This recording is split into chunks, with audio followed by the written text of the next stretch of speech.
सफल होंगे। इसी क्रम में हमारे लाल साहब ने बताया कि ध्यान और साधना के माध्यम से ही हम अपने आप को जान सकते हैं। हमारे भी चिंतन में ये बात है कि जितनी भी, जैसे कबीर साहब ने कहा था, बाधर पूजे हरि मिले, तो हम पूजी पहाड़, घर की चाकी कौन पूजे जेका पीसा खाए। तो हमारे भी मन में ये बात आती है कि जिस तरीके से हम किसी भी चित्त, चाहे वो माँ बाप हो, गुरु हो, या जिसको भी हम मानते हैं, जब अपनी आंख मूंद के ध्यान करते हैं तो निश्चित ही उस चित्र पर ध्यान नहीं टिकता है। ध्यान अपने द्वारा किए हुए तमाम कर्मों पर या नए कार्यों की तरफ दौड़ता रहता है। लेकिन जब हम उस ध्यान को हटाते नहीं है तो कुछ क्षण के लिए जिस भी चित्र पर, चाहे गुरु हो, चाहे माँ हो, बाप, जिस पे भी ध्यान टिकाते हैं, कुछ क्षण के लिए टिक जाता है। तो इसीलिए मैं कहता हूं दावे के साथ कि मूर्ति पूजा ककहरा है। जैसे का से कबूतर, खा से खरगोश, गा से गमला। जिस बच्चे को प्राइमरी का अध्यापक पढ़ा देता है तो उससे जब दूसरा कोई पूछता है का से, तो कहता है कबूतर। ये नहीं बता पाता का से कागज भी होता है, का से कलम भी होता है। और जो ध्यान की पीएचडी है, जो आत्म रूप है, जिस आत्म को जानना है, जिस राम को पहचानना है, यह कला, यह विद्या बताने की किसी के क्षमता है तो पारकी संतों के पास है। ये कबीर पंथ के संत हैं, ये ध्यान की पीएचडी करते हैं, ये उस छटा से आगे बढ़ते हैं। क्योंकि जब हम चित्र पर ध्यान टिका लेंगे तो हम कुछ क्षण बाद हम शून्य पर भी ध्यान टिका लेंगे।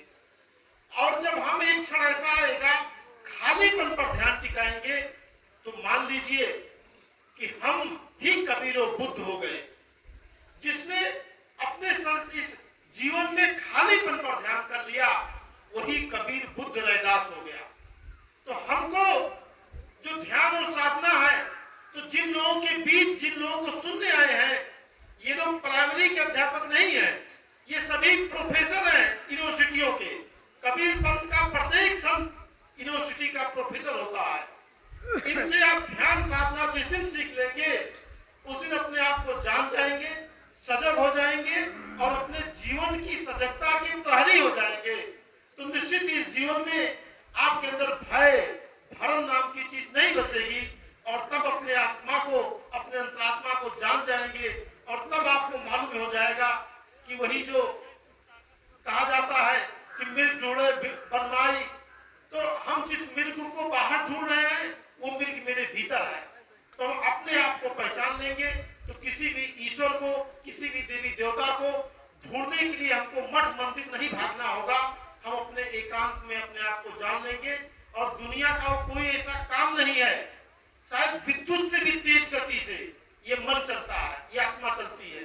कभी कभी आप लोग ये देखिए, किसी को याद करते हैं और याद करने के तुरंत बाद उस व्यक्ति का फोन आ जाता है तो आप कहते हैं कि बड़ी लंबी उम्र आपकी, अभी मैं तो याद कर रहा था।